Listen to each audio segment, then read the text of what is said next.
السلام عليكم، ازيكم؟ قاعده في البيت ونفسك في حاجه حلوه ومفيش اي حاجه عندك في البيت.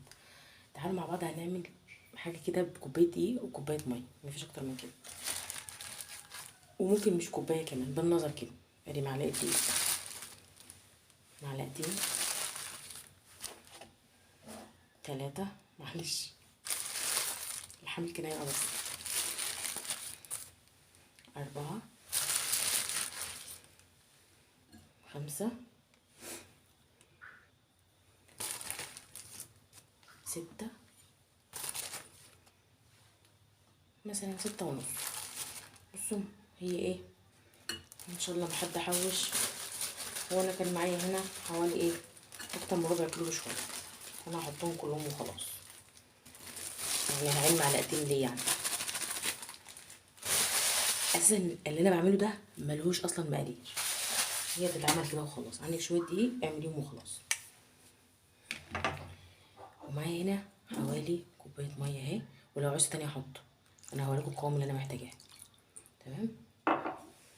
معايا هنا بقى ايه، بودر. المفروض ان العلبه دي بتاعت كربوناتو، بس هو خلص فحطيت فيه بودر. استعملت العلبه يعني نص معلقه اهي. تمام.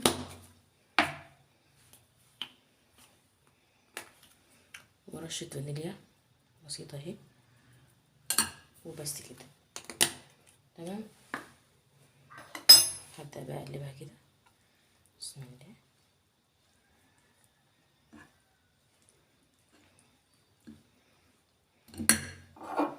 ميه، هنحتاج ميه تاني، نحتاج ميه تاني.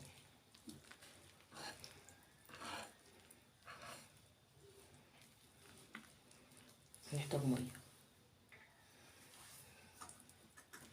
بسم الله. هبدأ اقلب كده بالويسك. بصوا انا هفضل اقلب شويه لحد ما اوصل للقوام اللي انا عاوزاه. هفتح بقى اوريكم علشان ايه، بس ايه ما اطولش عليكم. اهي قلبتها كتير اهي، شايفين؟ ومبقاش فيها حبيبات كده. ده القوام بتاعها. يعني انت هتجيبي شويه دقيق ايا كانوا هما ايه، ملهمش مقادير يا جماعه، وتحطيهم في طبق وتحطي عليهم ميه لحد ما يبقوا في القوام ده، وخلاص. هو ده اللي انت عملتيه. وشويه بودر ونقطه فانيليا صغيره وخلاص. وهتعجبكم طعمها والله، انا مجرباها كتير. هسيبها بقى شويه كده، مش لتخمر ولا حاجه، ترتاح بس شويه. وهغطيها بالطبق ده كده اهو، وهركنها على جنب. وبعد كده هنروح عند المقلايه. في طاسه على النار كده حطيت فيها شويه زيت اهو، واستنيت عليهم لحد ما يسخنوا.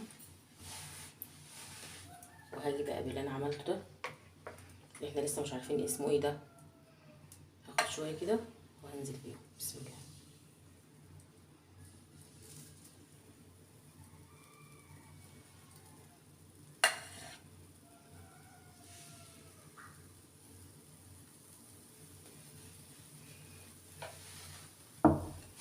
بالشكل ده، يعني بس ياخد راحتهم على النار كده عما الزيت يسخن كويس. وهنشوف. اول بقى ما تاخد معانا اللون التاني ده، شوف عايزه اقربها لكم بس شويه اهي كده. خدت اللون الذهبي ده نطلعه.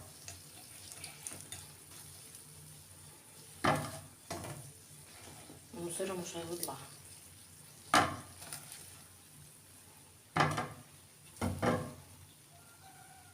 اهي طلعت اهي. نحط بقى ده.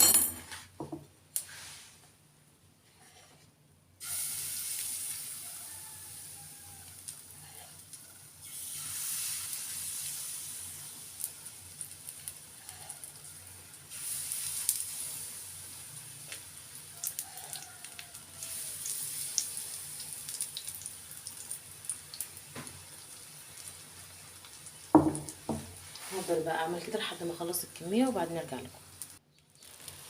انا ما عملتش الكميه كلها علشان ايه، لما عاوزه ابقى اعمل عشان تبقى سخنه. نعمل شويه صغيرين خالص.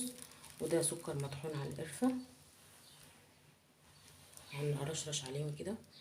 كنت ساعات بعمل لها عسل، يعني اما بيكون عندي عسل بحطها في عسل زي القطايف والحاجات دي. بس ما عنديش عسل فايه، فده يشتغل يعني مكان العسل. وسكر مطحون وعليه قرفة. تعالوا بقى بصوا دوقها بقى، بسم الله.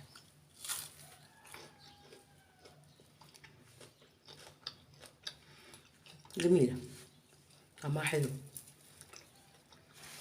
تحسيها عاملة زي مقربة للبانكيك شوية،